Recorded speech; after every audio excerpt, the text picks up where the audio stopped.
Hey yo, LAZ man, you heard, I just want to let people know, you feel me, sometimes some of the stories on this channel may be a little bit disturbing to some. And you know, we don't like to disturb people, so be cautious when you listen to certain episodes, especially when you see the Brother Wise. You know, the Brother Wise, his stories, they always a little bit different and crazy. You feel me? So yeah, man, I just got to get that heads up. But LAZ, Brooklyn Legacy, this is what we do here. We document that real Brooklyn history. Sometimes it's a little edgy. So forgive us in advance. Leave a comment. Let us know how you feel about the content. Z-Boy.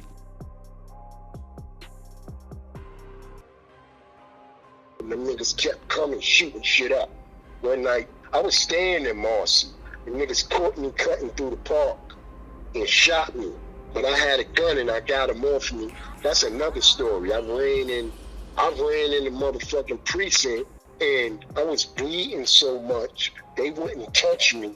The volunteer ambulance lady came and took care of me. And I told her, I said, I got a gun. So I'm laying in the precinct floor with a gun in my waist. You said that was in Marcy? No, two. It's a park. It's a public school that separates Marcy from Tompkins. So I used to cut through that way instead of going straight down Myrtle and turning on Marcy.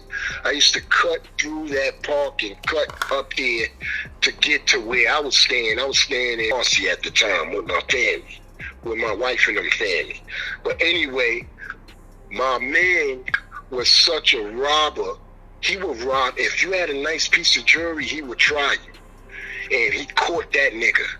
And I'm not going to say his name because I don't know where them niggas is in the money now. Them niggas is probably millionaires and billionaires. Or either they gone, either they dead. But anyway, I'm not sure if that was because of that, but I know he had been robbing over there. And them niggas jumped the curb, came in the park, and was busting at me. They shot me in one of my legs. And check this out, lads. My gun, you know how you carry a gun so much you wear that inside pocket out? My gun used to slip down in the lining of my coat sometimes. So I got my hand down there to get the gun and the shit is in the lining of my coat. So I got to stick my whole arm in the lining of my coat and I got the gun. But when I came out with the motherfucking gun, the lining of my coat came out too, because now I'm scared. You know, I'm on a survival mode. Huh? This daytime or nighttime? Nighttime. It was nighttime. It was dark. It was in the winter. You know, it get dark fast. So it could have been, it was probably around 5 or 6, but it was dark. And it was cold. And the niggas shot me through the bullet went all the way through it and break my leg. And look, check this out. When I was running, like, trying to get people was running from me. That's weird too. If you ever get shot or something like that and you run up on somebody like, help me, they're gonna run from you. So people was running from me, like picking their kids up running. I was trying to get help, trying to get somebody to help me. The guys had left already. You know, I had ate their car I was hitting that back at their car as they was leaving. If I didn't have a gun, they would have came and finished me. But I started busting off, crazy. So I push the gun in my pants and I make it to the precinct right there. I had lost so much blood that, you know how you walking through puddles and water be squishing through your shoes, making bubbles? Blood was coming out of my shoes like that, making bubbles. So I wound up laying down in the precinct floor in front of the front desk. The lady came, she took my gat, she kept me woke, she was like, don't go to sleep. And when my people came to get me, the ambulance lady, this is crazy, had gave him my gun. Check that out. Angel. She was an angel. I forgot her name, but she also, I seen her save a lot. There was a lot of gunplay in the neighborhood to the point the ambulance, the real New York City ambulance, was overwhelmed. So we had Bedstuy ambulance, volunteer ambulance, people from the neighborhood as ambulance trucks. That Flavor Flav 911 is a joke in your town. They wasn't coming. That's how it was going down in our neighborhood. Niggas was getting shot and the ambulance wasn't even coming. You know what I'm saying? And you said the police ain't fuck with you because you was bleeding so bad they ain't want to touch you? They ain't want to touch me. They ain't want to touch me at all. They didn't touch me.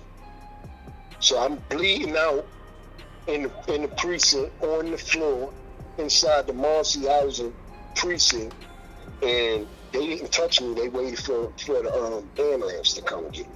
I was bleeding all over the fucking place because I had the entry room and the exit room. So I'm bleeding from both of those rooms, and I'm touching it, and I got blood all over my shirt and my face and everything. And they just didn't touch me. Had they touched me, they would have found the gun. You know what I'm saying? But I thought I was going to die. I was losing too much blood. I was losing consciousness. So I ran in the fucking precinct. You know what I'm saying? I said maybe they'll help me. People was running from me. The people in the street was like getting their kids running and shit. Screaming and shit because they heard the shots. Then here I come running, limping. Anyway, the lady saved my life. I seen her save other people too. I seen her jump on this kid's lap. He had a headshot. They got this shit called like the death heave. When a nigga gets shot in his head, he start heaving. You know how you drink too much and throwing up, but you ain't got nothing to throw up? Well, he was doing a death heave, but brain matter was coming out of his mouth. And she jumped up on this was like a super lady in our neighborhood. She jumped up on his lap because he was sitting in the front seat behind the wheel. She jumped, straddled his lap, took her hand, pulled the brain matter out of his mouth, laid him down and started giving him CPR. Everybody was throwing up and everything. You know what I'm saying? So that's another one if you ain't get it. And he lived? Nah, he was dead. He was dead. He had that headshot. He was dead. We had Bedstuy volunteer ambulance in our neighborhood because, like I said, the regular ambulance stopped coming. It was too much gunplay in the neighborhood. And she would be coming on the scenes of these crimes with these terrible gunshot wounds, and she would be saving some people.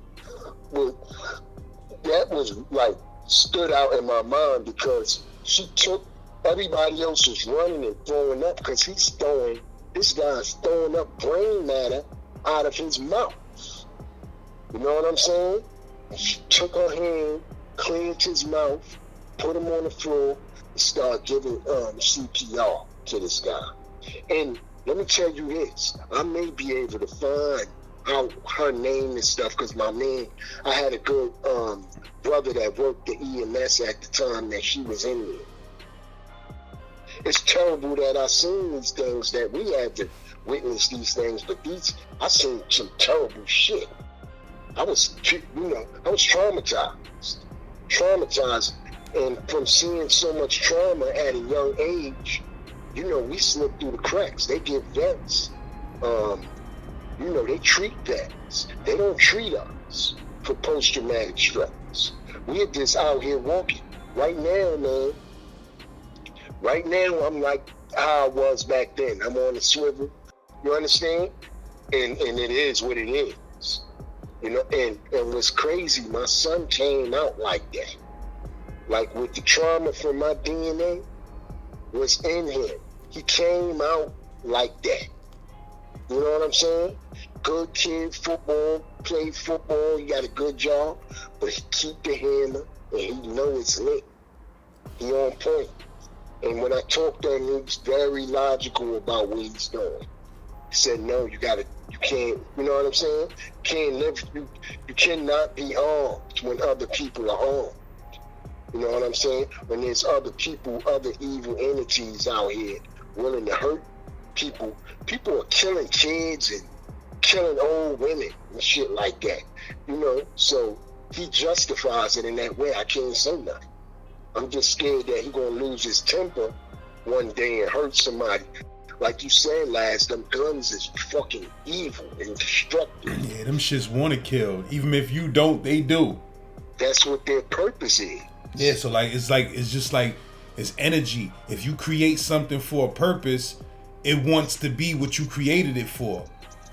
That's a fact. And That's even though that shit is metal and steel and all of that, it's still energy of the universe. It's still a form of energy. You feel what I'm saying? And you create that shit to kill, that matter is gonna have a urge to kill. That's a fact. That's a fact. In fact, when you got a gun on you, you attract more bullshit. You understand? You attract other people that's willing to kill. That's like a fact, bro. Let me tell you. If you have a gun, you'll use a gun. When you have that shit, bro, you quick to pull it out. Right. Security level is intense and heightened. So now that energy wants to be used. And it's justifying in my mind, if this motherfucker act up while I got my kids with me, I'm gonna give it to him. You know what I'm saying? And it's natural for us because, you know, we've done it.